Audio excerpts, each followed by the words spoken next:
تحریک طالبان پاکستان نے خالد خراسانی کے جانشین عمر خراسانی کو رہبری شورا کا رکن نامزد کر دیا۔ تحریک طالبان پاکستان نے خالد خراسانی کے جانشین اور سابقہ حزب الاحرار کے امیر عمر خراسانی کو خالد خراسانی کی جگہ اپنے رہبری شورا کا رکن نامزد کر دیا۔ تفصیلات کے مطابق 3 دن قبل تحریک طالبان پاکستان کی مرکزی شورا کا ایک اہم اجلاس منعقد کیا گیا، جس میں تحریک کے تمام قائدین اور شورا اراکین نے شرکت کی۔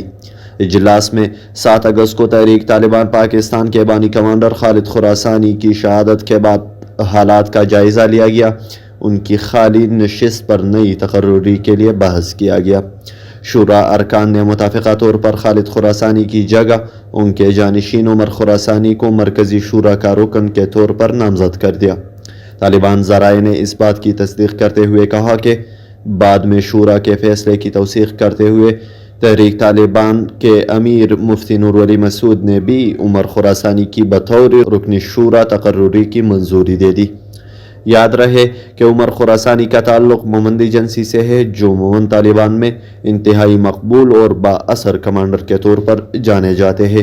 عمر خراسانی اس سے پہلے خالد خراسانی کے قریب ترین کمانڈروں میں شمار کیے جاتے تھے اور سال 2017 اور 2018 میں انہوں نے حزب الاحرار کے نام سے ایک تنظیم بنائی تھی، جو کچھ ہی عرصہ میں سیکیورٹی اداروں کے لیے درد سر بن گئی تھی۔ جب سال 2020 میں حزب الاحرار کو تحریک طالبان پاکستان میں ضم کیا گیا تو اس کے بعد عمر خراسانی کو تحریک طالبان پاکستان نے پشاور ڈویژن کے لیے گورنر بنا دیا تھا۔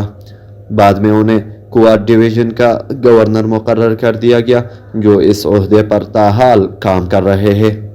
عمر خراسانی نے اپنے ٹویٹر اکاؤنٹ پر ایک پیغام میں اپنی تقرری کی تصدیق کرتے ہوئے لکھا، مجھے تحریک کی شورا کے رکن کے طور پر نامزد کرنے پر میں شورا ارکان اور قیادت کا مشکور ہوں۔